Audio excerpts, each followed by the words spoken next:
So in the last lecture we have completed cytoskeleton, right. और अब हम लोग थोड़ा सा आगे बढ़ते हैं सीलिया एंड फ्लैजिला की तरफ। बहुत ही आसान सा, इम्पॉर्टेंट भी है और दिमाग से आपको इसे समझना है, ठीक है। सीलिया और फ्लैजिला की अगर मैं बात करता हूँ तो आप लोगों ने नाम तो सुना ही होगा ना, cilia are the small hair like projection, right. Actual में प्लाज्मा मेम्ब्रेन की सरफेस से ही आ जाते हैं बेसिकली, राइट। लेकिन कई जगह पर इनकी जो आउटग्रोथ है उनको कैसे आते हैं, इनका स्ट्रक्चर क्या है, ये बताने के लिए आपको अलग से टॉपिक कराया जाता है। एक्चुअल में यहाँ पर आप सबसे पहले ऐसे समझिए कि आपके पास जो अरेंजमेंट है ये दो तरीके के होते हैं।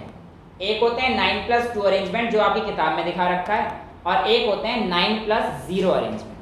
तो इन दोनों अरेंजमेंट में फ़र्क क्या है वो आज हम लोग डिटेल में जानेंगे। सीलिया और फ्लैजिला की अगर हम लोग बात करते हैं तो आप लोगों की एनसीईआरटी में जो फिगर 8.10 मेरी बुक में है उसमें लेफ्ट में आपको जो ब्लैक ब्लैक सा दिखाई दे रहा है वो आपके पास बेसिकली माइक्रोस्कोप के अंदर कैसे दिखाई देता है वो है। और जो राइट हैंड साइड में बहुत सुंदर सा डायग्राम बना रखा है ये उसका डायग्रामेटिक व्यू है जो कि हम लोगों को आसान करने के लिए बनाया गया है।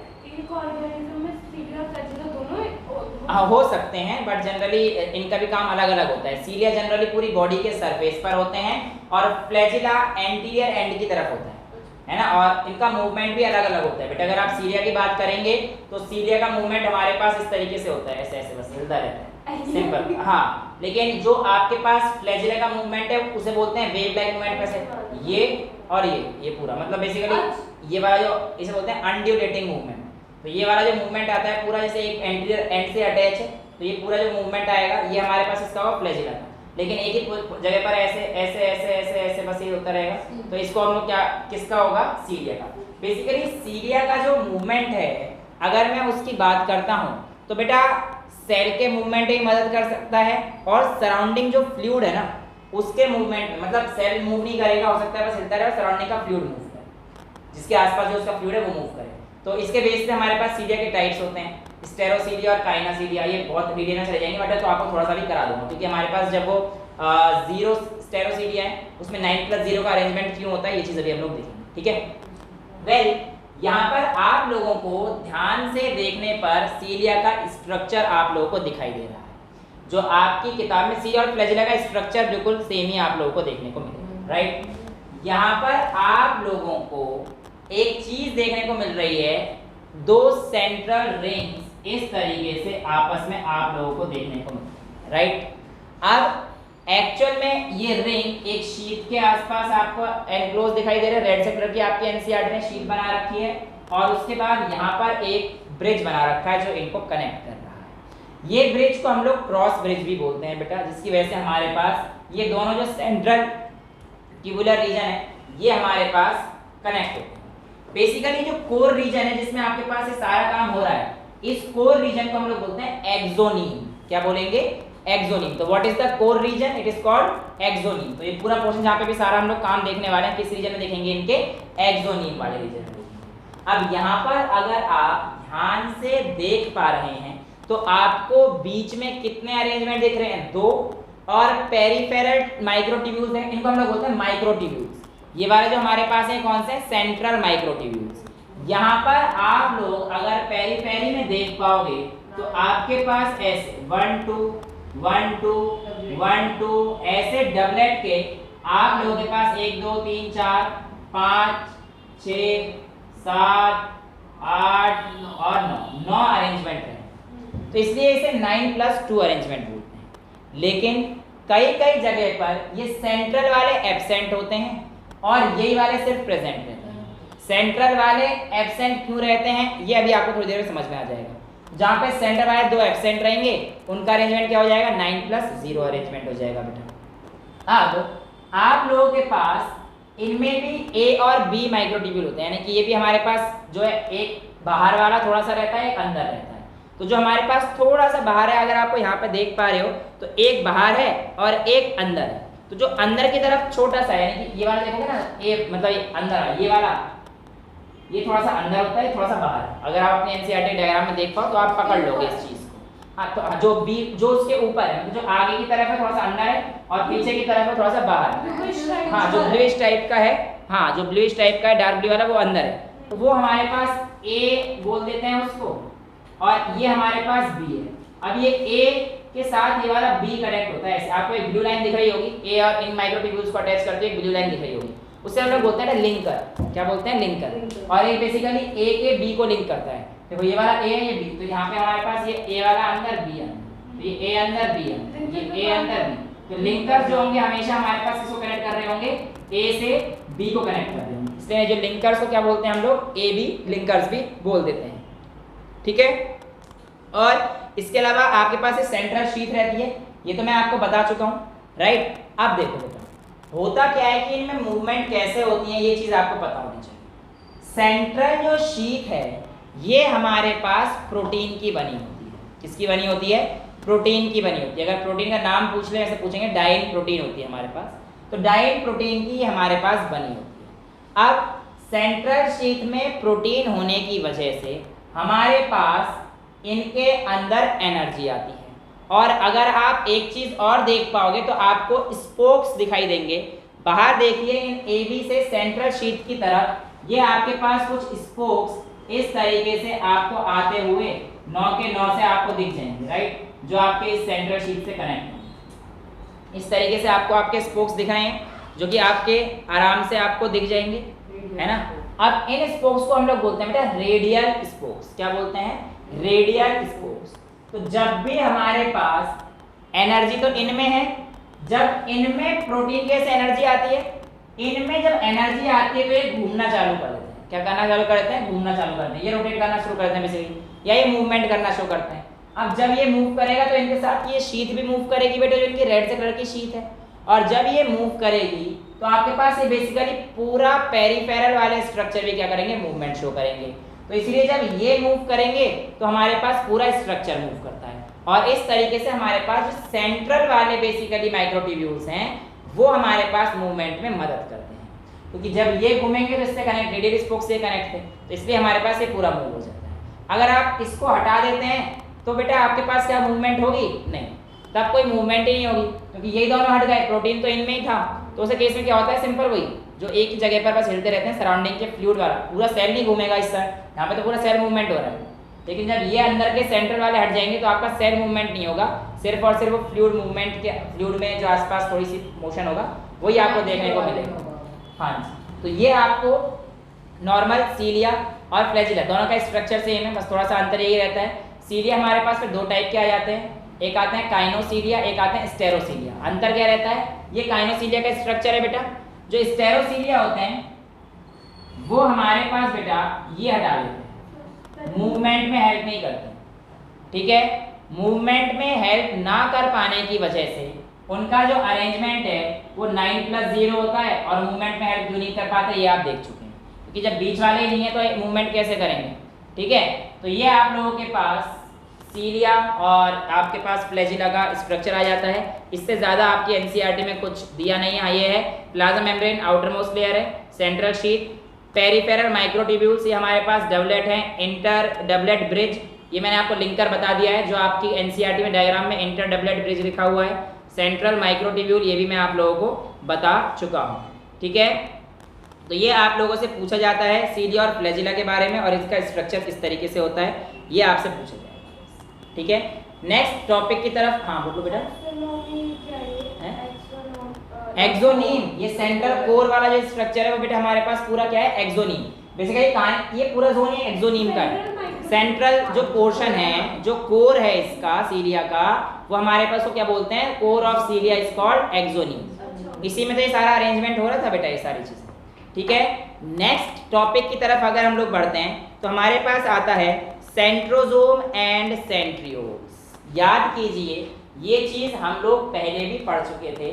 सेंट्रोजोम और सेंट्रियोल्स जब मैंने आप लोगों को एनिमल सेल के बारे में बताया था, एनिमल सेल के बारे में जब मैंने आपको बताया था तो मैंने आपको बताया था कि दो हमारे पास सेंट्रियोल होते हैं, इनके आसपास एक 9 अरेंजमेंट रहता है, 9 से हमारा पेरिफेरल फ्लूइड रहता है, राइट। और उस दोनों स्ट्रक्चर को मिला के हम लोग क्या बोलते हैं? सेंट्रोसोम बोलते हैं, राइट। बेसिकली अगर मैं बात करता हूँ यहाँ पे सेंट्रोजोम की और सेंट्रियोल्स की, तो एक्चुअल में यहाँ पे आपकी एनसीईआरटी एक लाइन देती है, ध्यान से देखिए। ये तो आप लोगों को पता है, they are surrounded by the amorphous pericentriolar material, but both the centrioles lie perpendicular to each other in which each has organization like cartwheel.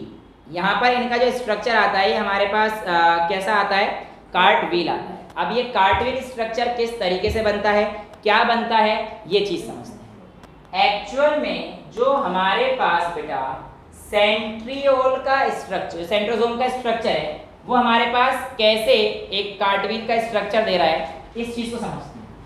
आप जैसे वहां पे डबलेट प्रोटीन होते थे, यहाँ पर ट्रिपलेट के प्रोटीन, जैसे वहां पे ए और बी होते थे, लेकिन यहाँ पर क्या होगा, ए इस तरफ, फिर ये बी और सी, तो मतलब ए थोड़ा बड़ा पाया जाता है इसमें।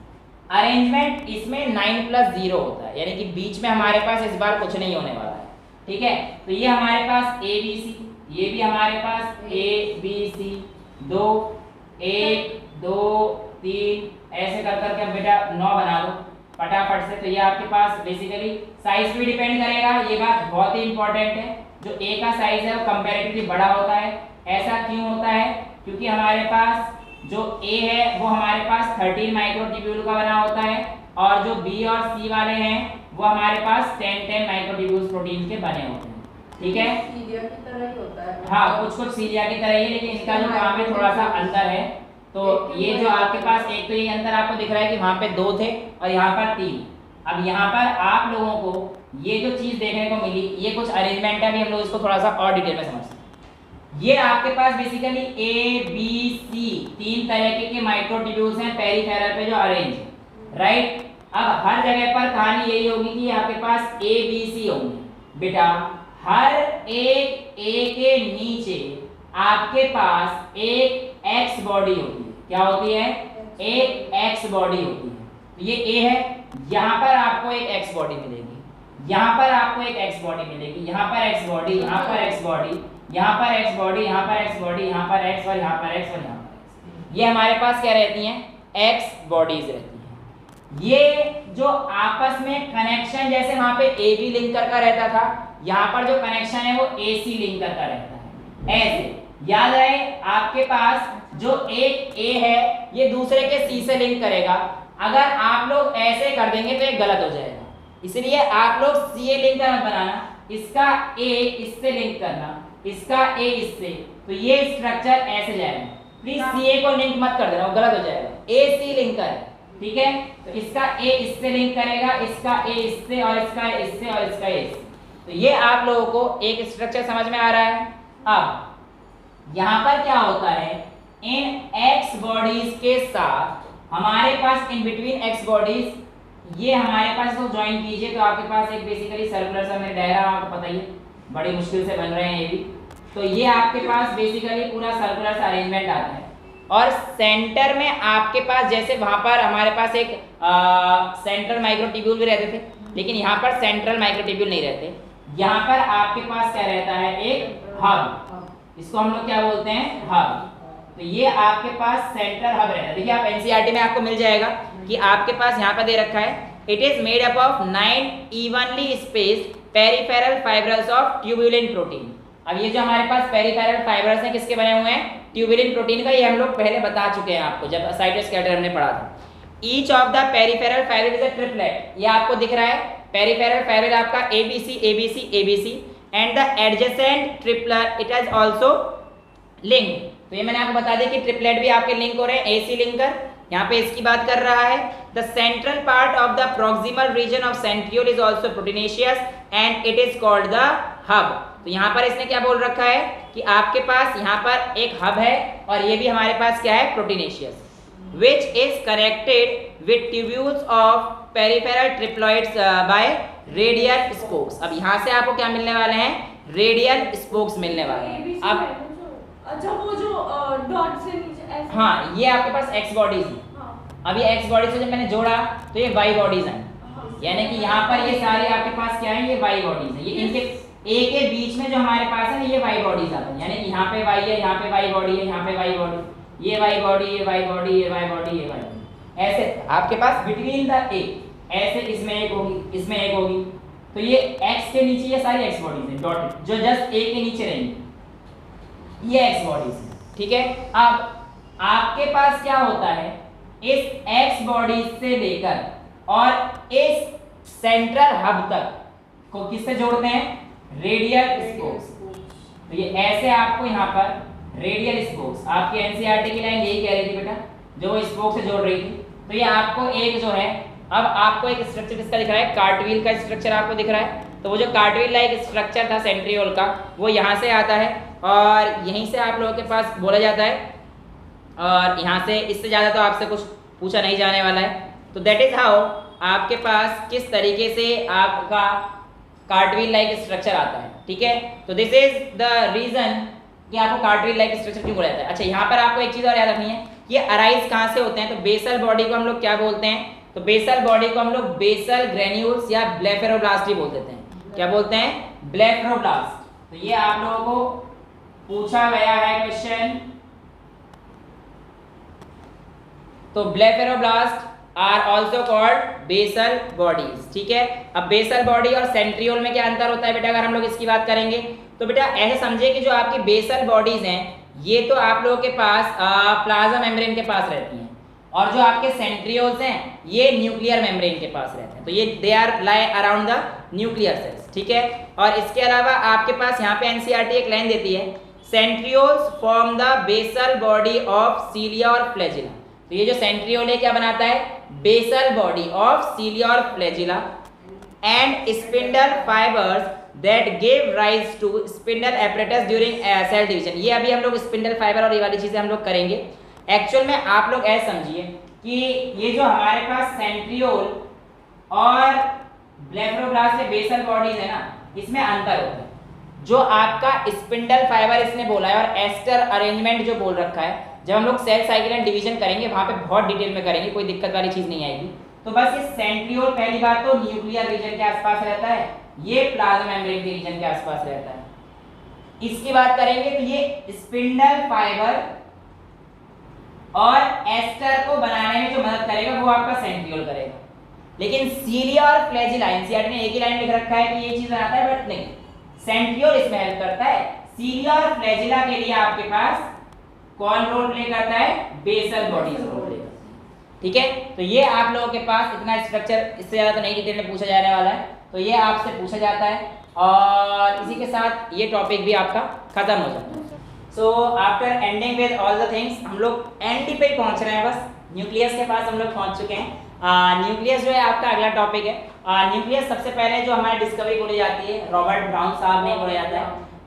एक्चुअल में अगर हम लोग बात करते हैं तो न्यूक्लियस बहुत आसानी से देखा नहीं जा सकता। इसके लिए बेसिकली जो डाई लगती है वो भी आपको पता होने चाहिए, जो आपके पास बेसिक डाई है ये भी आपको चाहिए होती है। ठीक है, और ये भी आप लोगों को न्यूक्लियस के अंदर, अब सेल के सबसे इनरमोस्ट पार्ट में पहुंच चुके हैं, कुछ चीजें हैं न्यूक्लियस के अंदर जो देखी गई।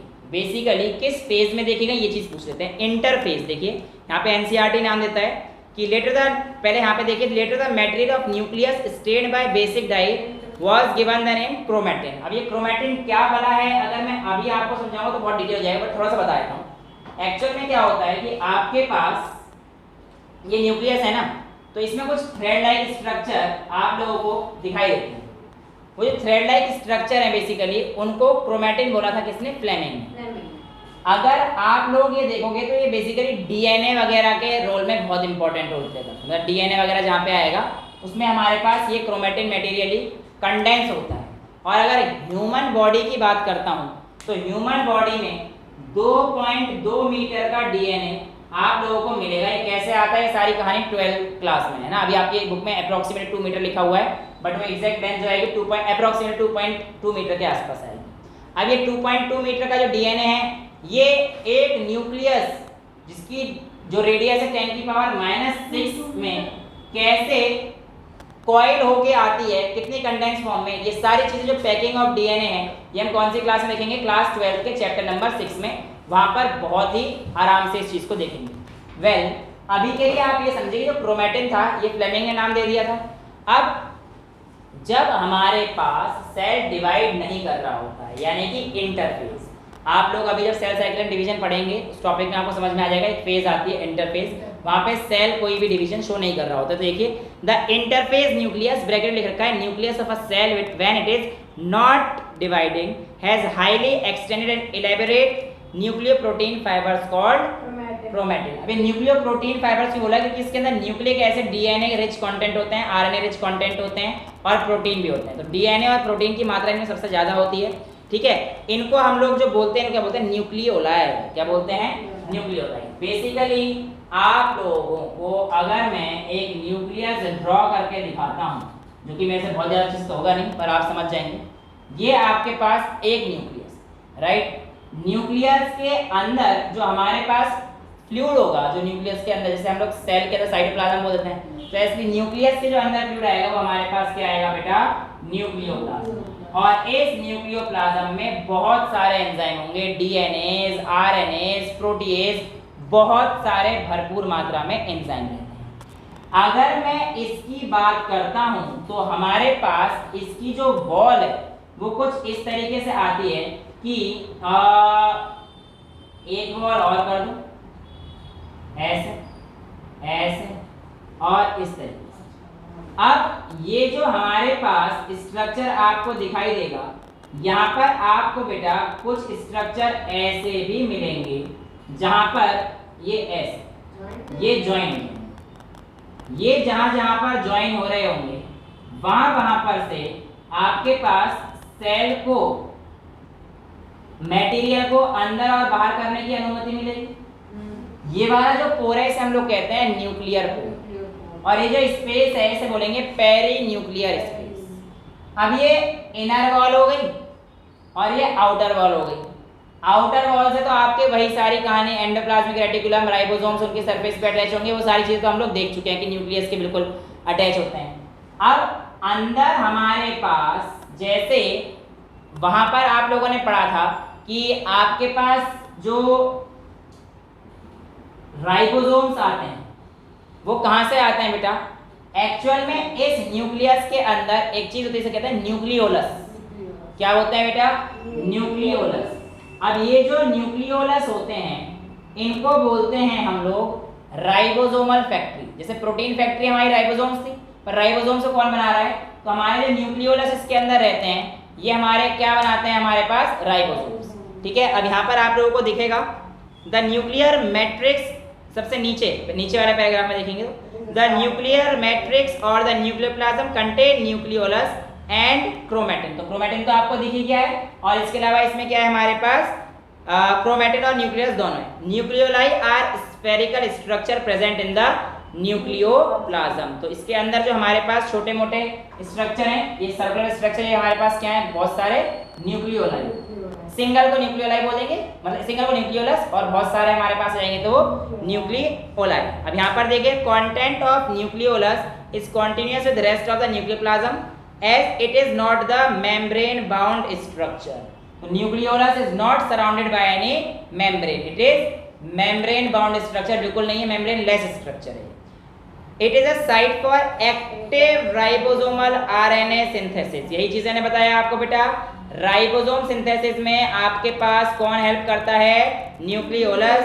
और आपके पास बेसिकली जितने ज़्यादा प्रोटीन वगैरह बनाएंगे उसी के हिसाब से जितने ज़्यादा न्यूक्लियोलस भी आपके पास डिवाइड होंगे, मतलब बनेंगे। अब यहाँ पर आप देखिए एक चीज, एनसीईआरटी की एक लाइन है, outer membrane usually remain continuous, लेकिन इनर मेम्ब्रेन में हमारे पास थोड़ी सी, जहाँ पे आपके पेरी न्यूक्लियर स्पेस दे रखा है ब्लैक हेडिंग से, इसके नीचे देखिए the outer membrane usually remain continuous with the endoplasmic reticulum and bears ribosome on it. ये तो मैंने आपको बताया अभी कि आउटर मेम्ब्रेन से हमारे पास क्या आ जाएंगे? राइबोसोम्स अटैच होंगे at a number of places where nuclear envelope is interrupted by minute pore which are formed by fusion of its two membrane. अब देखिए ये मेम्ब्रेन, आउटर मेम्ब्रेन और इनर मेम्ब्रेन फ्यूज हो गई, इसकी वजह से यहाँ पे क्या जनरेट हो गया? न्यूक्लियर पोर जनरेट हो गया। ठीक है, तो ये आप लोगों के पास आता है, these nuclear pores are the passage through which movement of RNA and protein takes place in both the direction। यानी कि न्यूक्लियोप्लाज्म से और साइटोप्लाज्म के पास में आप जा सकते हैं। Normally there is one nucleus per cell, but आगे दे रखा है variation in number are frequently observed, यानी कि हमारे पास वेरिएशन भी देखा जाता है। जैसे कि ह्यूमन के केस में ई न्यूक्लिएट होते हैं आरबीसीज में न्यूक्लियस, आपको पता है आरबीसी में तो वैसे कुछ नहीं बचा, आरबीसी जब से पढ़ते आ रहे हैं तो उसमें कुछ बचा ही नहीं है। तो आरबीसी के अंदर न्यूक्लियस भी होता है, ई न्यूक्लिएटेड बोलते हैं, जिसके अंदर न्यूक्लियस नहीं है उसे क्या बोलते हैं, ई न्यूक्लिएटेड। लेकिन ह्यूमन के अंदर मल्टी न्यूक्लिएटेड कंडीशन भी पाई जाती है। अगर आपको याद हो तो आपने स्मूथ मसल सेल के डायग्राम में जब आपने ऐसे कुछ बनाए थे तो यहाँ पे मल्टी न्यूक्लियस ऐसे स्ट्रक्चर ड्रॉ किए थे, राइट। तो यानी कि आपके पास न्यूक्लियस एक भी हो सकता है, यूनिन्यूक्लिएट भी हो सकते हैं, बाइन्यूक्लिएट भी हो सकते हैं, मल्टी न्यूक्लिएट भी हो सकते हैं। मल्टी है उसमें यूनिन्यूक्लिएट होते हैं। अगर हम लोग बात करते हैं मल्टी न्यूक्लिएट कंडीशन तो बेटा इसके नाम आप लोगों को अलग अलग दिए जाते हैं। यानी कि जब multi nucleate condition plant cell के केस में होगा तो उसे हम लोग बोलते हैं सिनोसाइटिक, ठीक है। अब उस सेल क्या बोलेंगे, सिनोसाइटियन या सिनोसाइटिक सेल। और अगर ये किसका केस है हमारे पास, प्लांट का। अगर ह्यूमन के केस की बात आई तो आएगा सिनसाइटिक। ये multiple nucleus in case of animals और multiple nucleus in case of plants. तो ये आप लोगों के पास एक छोटी सी चीजें जो और याद रखने के लिए रहती हैं वो आपके पास इस टॉपिक से आ जाती हैं। आगे आते हैं कि आपके पास मैंने बताया कि न्यूक्लियोप्लाज्म के अंदर बेसिकली क्या होता है, डीएनए वगैरह भी रहता है। और इसका जो हमारे पास but during different stage of cell division cells show structure chromosomes in place of nucleus. अब हमें यहाँ पर क्या दिखने वाला है, इसके अंदर क्रोमोसोम्स दिखने वाले हैं। अब ये जो आपके पास आपके राइट हैंड साइड में क्रोमोसोम विद काइनेटोकोर दिखा हुआ है, यहाँ पे इससे पहले एक लाइन देखिए क्रोमोसोम्स के आगे, in place of nucleus chromatin contains DNA and some basic proteins called histones. अब ये वैसे तो आपको 12th क्लास में समझ में आएगा, बट अभी मैं समझाने की कोशिश करता हूँ। एक्चुअल में होता क्या है कि आपके पास जब डीएनए पैक हो, ऐसे डीएनए नहीं चला जाता है, डीएनए पैक होके जाता है। और जो पैक होता है वो एक स्ट्रक्चर में होता है। प्रोकैरियोट में क्या होता है कि वेल डिफाइंड न्यूक्लियस नहीं होता, ये तो आप देख चुके हैं। तो प्रोकैरियोट के केस में तो आपके पास ये जो न्यूक्लियस है ना, वेल डिफाइंड न्यूक्लियस कंपार्टमेंट कुछ है नहीं, एक पर्टिकुलर रीजन पे वहां पर ऐसे डीएनए चिपक जाता है और उसको हम लोग बोलते हैं न्यूक्लियोइड।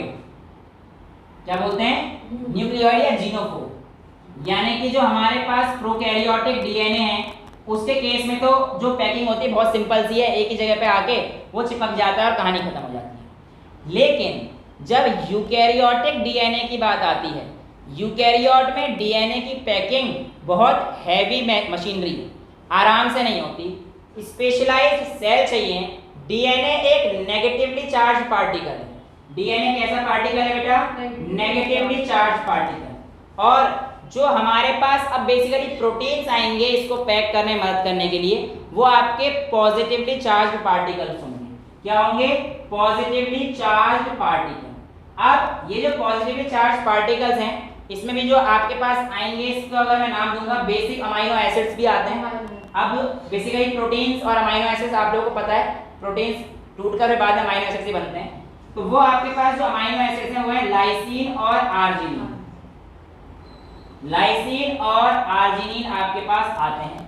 अब होता क्या है कि जब ह्यूमन बीइंग या फिर किसी यूकैरियोटिक सेल में डीएनए की पैकिंग होती है ना बेटा, तो एक स्ट्रक्चर बनता है, जैसे यहाँ पे न्यूक्लियोइड बना, यहाँ पर बनता है न्यूक्लियोसोम। और इस न्यूक्लियोसोम का स्ट्रक्चर कुछ ऐसे समझ लीजिए कि ये होता है एक गोला, इसके ऊपर डीएनए ऐसे लिपट जाता है, ये मतलब ऐसे। तो ये आपको अभी मतलब समझ जाओ, 3D फिगर है, ऐसे लिपटता हुआ आता है। हाँ, ये यूकैरियोटिक का केस। तो ये इस तरीके से लिपटता हुआ आता है डीएनए के ऊपर। और फिर यहाँ पर एक जो है आपको दिखाई देगा एक लिंकर, ये भी हिस्टोन प्रोटीन का बना होता है। और इसके अंदर जो स्ट्रक्चर है, यानी कि यहाँ पर जो आपके पास स्ट्रक्चर है, ये 4 हिस्टोन प्रोटीन का बना होता है। तो आपकी जो किताब में लिखा हुआ है ना कि DNA contain some basic proteins called histone, तो बेसिक प्रोटीन जो है वो तो लाइसिन और आर्जिनिन है। और यहाँ पर जो प्रोटीन जो मदद कर रहे हैं वो कौन से, हिस्टोन प्रोटीन, वो आपके पास ये है 1 2 3 4, ये पेयर में अरेंज होते हैं। और इस स्ट्रक्चर को हम लोग बोलते हैं हिस्टोन ऑक्टामर। क्यों कहते हैं बेटा ऑक्टामर? अगर आप ध्यान से देखेंगे तो बेटा आपके पास ये दो और ये दो सब पेयर में होते हैं, ये चारों पेयर में होते हैं। हिस्टोन प्रोटीन है और 8 हो गए थे, किसे क्या बोलेंगे, हिस्टोन ऑप्टामर। तो इस तरीके से और डिटेल में, तो अब ये न्यूक्लियोसोम जब हमारे पास कंडेंस फॉर्म में आता है क्रोमेटिन में, जब आप माइक्रोस्कोप पे देखते हो तो आप ऐसे लगेंगे कि इस थ्रेड के ऊपर ये न्यूक्लियोसोम है, ऐसे। तो chromatin appears as beads on string. Beads on string word आप ये 12th क्लास सारा मिलेगा आपको। बीड्स ऑन स्ट्रिंग मतलब धागे पर मोती की तरह आपको क्रोमेटिन मटेरियल दिखाई देता है, ठीक है। तो इसी तरीके से आपको दिखता है। तो ये बहुत एक वास्ट फेनोमेना है, लेकिन अभी के लिए आप लोग यहाँ पर जो रखेंगे हिस्टोन प्रोटीन यहाँ पे आपको दे रखा है, ठीक है। अब 46 ह्यूमन में जो आपको पता होना चाहिए, पेयर ऑफ क्रोमोसोम्स कितने होते हैं बेटा ह्यूमन बीइंग्स में, देयर आर 23 पेयर्स और टोटल 46 क्रोमोसोम्स होते हैं। और इन 46 क्रोमोसोम्स में से 23 पेयर में से 22 तो बेटा आपके ऑटोसोम्स होते हैं और एक पेयर आपका सेक्स क्रोमोसोम होता है। ये सेक्स क्रोमोसोम फीमेल के केस में बेटा आपके पास XY होता है, सॉरी XX होता है, और ये XY in case of male, और ये हमारे पास इसका आता है बेटा फीमेल का, ठीक है। तो ये चीज भी आप लोगों को पता रहनी चाहिए। अब हमारे पास आगे बढ़ते हैं फटाफट से।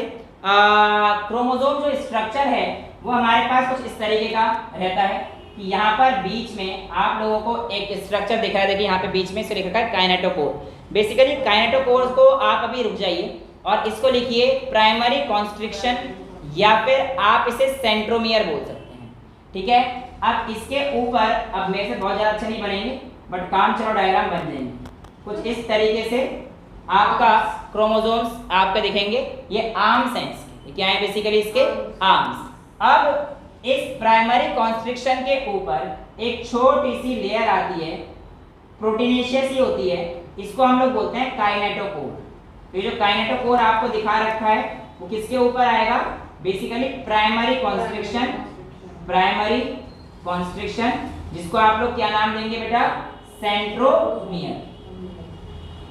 ये हमारे पास क्या रहने वाला है, सेंट्रोमियर जो आपके पास आएगा वो यहाँ पर आएगा, ठीक है बेटा। जो आपका बुक में काइनेटोकोर दे रखा है, बट काइनेटोकोर से पहले जो आपके पास अंदर की लेयर है वो हमारे पास क्या आती है, सेंट्रोमियर की आती है, जिससे अटैच होते हैं। काइनेटोकोर इसके ऊपर एक हल्की सी एक लेयर होती है, प्रोटीनेशियस होती है, ठीक है, इससे आपके पास ये अटैच रहते हैं। अब यहाँ पर आपके पास एक क्रोमोसोम इस तरीके से अरेंज होंगे। अब ये क्रोमोसोम अगर बिल्कुल सेंटर से इस तरीके से अटैच है कि आपके पास ऊपर और नीचे दोनों जगह बिल्कुल सेम है, तो इसे कहते हैं मेटासेंट्रिक। क्या बोलते हैं, मेटासेंट्रिक। लेकिन अब आप अपनी बुक में देखिए बेटा, यहाँ पर आप लोगों के पास आपको मेटासेंट्रिक सबसे पहले जो डायग्राम दे रखा है फिगर 8.13, ये आपके पास मेटासेंट्रिक का है। इसके बाद अगर आप देखेंगे तो जो आगे के दो डायग्राम है इसमें आपको दिख रहा है कि आपका सेंट्रोमियर थोड़ा सा शिफ्ट हो गया है, राइट, ऊपर पहुंच रहा है। इसकी वजह से हमारे पास क्या है, इक्वल लेंथ नहीं है, slightly away from the middle, जिसकी वजह से एक शॉर्टर आर्म और एक लॉन्गर आर्म बन गई है, और इसको हम लोग क्या कहते हैं, सब मेटासेंट्रिक। क्या बोलेंगे बेटा, सब मेटासेंट्रिक, ठीक है। अब हमारे पास इससे अगला मतलब दो, पहला केस क्या है, मेटासेंट्रिक, दूसरे दो केस क्या है, सब मेटासेंट्रिक, और तीसरा केस अगर आप देखोगे तो वो एक्रोसेंट्रिक है। एक्रोसेंट्रिक में क्या होता है, एक एंड बिल्कुल छोटा और एक एंड थोड़ा ज्यादा बड़ा हो जाता है। ऐसे केस में हम लोग इसे क्या बोलते हैं, एक्रोसेंट्रिक। और एक केस जो आपके इसमें दिया नहीं है उसमें आप ऐसे समझिए कि काइनेटोकोर या सेंट्रोमियर एक ही तरफ हो जाता है और ये बस एक ही तरफ आएगा, तो ये हमारे पास इसे बोलते हैं टीलोसेंट्रिक बेटा। तो ये आपके पास चार शेप होते हैं, मेटासेंट्रिक, सब मेटासेंट्रिक, एक्रोसेंट्रिक और टीलोसेंट्रिक। इनके शेप्स भी आप लोगों को पता होने चाहिए कि इनके शेप कौन कौन से होते हैं। तो बेटा एक्चुअल में आपके पास जो मेटासेंट्रिक है उसका शेप लिख लीजिए के, सब मेटासेंट्रिक का एल, एक्रोसेंट्रिक का जे और लास्ट वाले का आई शेप होता है। तो ये के एल जे आई शेप ये भी पूछे जाते हैं, कई पर के एल जे आई की जगह वी एल जे आई से डिनोट कर देते हैं, बट के एल जी आई आपका चलता है, ठीक है। सो ये आपके पास सब मेटासेंट्रिक, सेंट्रोमियर। हाँ, यहाँ पर आप पहले वाले केस में देखिए जहाँ पर आपके पास क्या है, प्राइमरी, सबसे पहला वाला जो है, सबसे पहला यानी कि मेटासेंट्रिक, इसमें अगर आप ऊपर देख पा रहे हैं तो यहाँ पर आपके पास इस पॉइंट पर ऐसे एक कुछ आप लोगों को स्ट्रक्चर दिखाई दे रहे हैं, राइट। तो ये हमारे पास जैसे वहां पे प्राइमरी कॉन्स्ट्रिक्शन था, यहाँ पर ये क्या है, सेकेंडरी कॉन्स्ट्रिक्शन।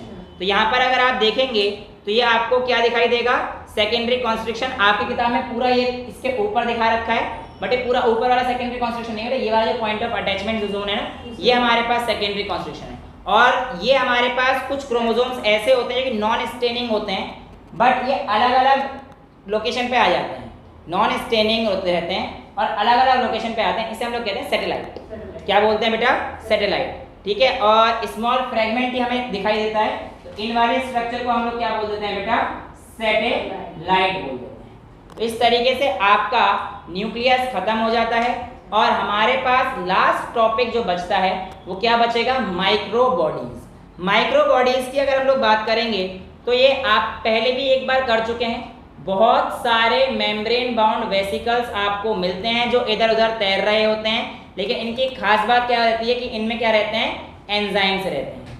और माइक्रो बॉडीज हमारे पास सिर्फ और सिर्फ यूकैरियोटिक सेल में मिलते हैं, ये बात आपको पता होनी चाहिए। प्रोकैरियोटिक सेल में माइक्रो बॉडीज नहीं मिलती हैं।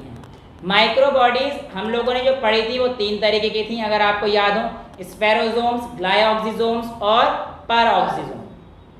स्फेरोसोम्स हमारे पास प्लांट सेल के केस में लाइसोसोम्स को ही बोलते थे, ये बात आप लोगों को पता है। अच्छा, स्फेरोसोम्स और ग्लाइऑक्सिसोम्स ये भी स्पेसिफिक हैं to only plant cell, but जो हमारे पास पैराऑक्सिसोम्स होते हैं वो प्लांट सेल में मिलते हैं और एनिमल सेल के अंदर भी मिल जाते हैं, ठीक है। और इसके अलावा आप लोगों को बहुत ज़्यादा इतना ही माइक्रो बॉडी से पूछ जाएगा, बाकी तो हम लोग पहले कर चुके हैं। अब बेटा इसमें आपको एक चीज़ याद रखनी है कि आपके पास जो ग्लाइऑक्सिसोम्स हैं ये आपके एक चीज़ में हेल्प करते हैं, किसमें, फैट से कार्बोहाइड्रेट को कन्वर्ट करने में। तो glyoxysomes helps in conversion of fats into carbohydrate, और इसे हम बोलते हैं बीटा ऑक्सीडेशन ऑफ फैट्स, ठीक है। हाँ, बीटा ऑक्सीडेशन ऑफ फैट्स। तो बीटा ऑक्सीडेशन जो आपके पास है क्या आता है बेटा, इसमें आपका फैट से इसमें कन्वर्ट हो जाता है आपका कार्बोहाइड्रेट्स में, और इसमें मदद कौन करता है, आपकी एक माइक्रो बॉडी जिसका नाम है ग्लाइऑक्सिसोम्स। तो ये आप लोगों के पास इस तरीके से आता है। और बात करते हैं पैराऑक्सिसोम्स की, तो जो आपके अमोनिया जनरली अमीनो एसिड्स होते हैं ना, वो बेसिकली यूरिक एसिड और H2O2 रिलीज कर देते हैं। क्या रिलीज कर देते हैं, H2O2 और यूरिक एसिड, ये सारी चीजें रिलीज कर देते हैं।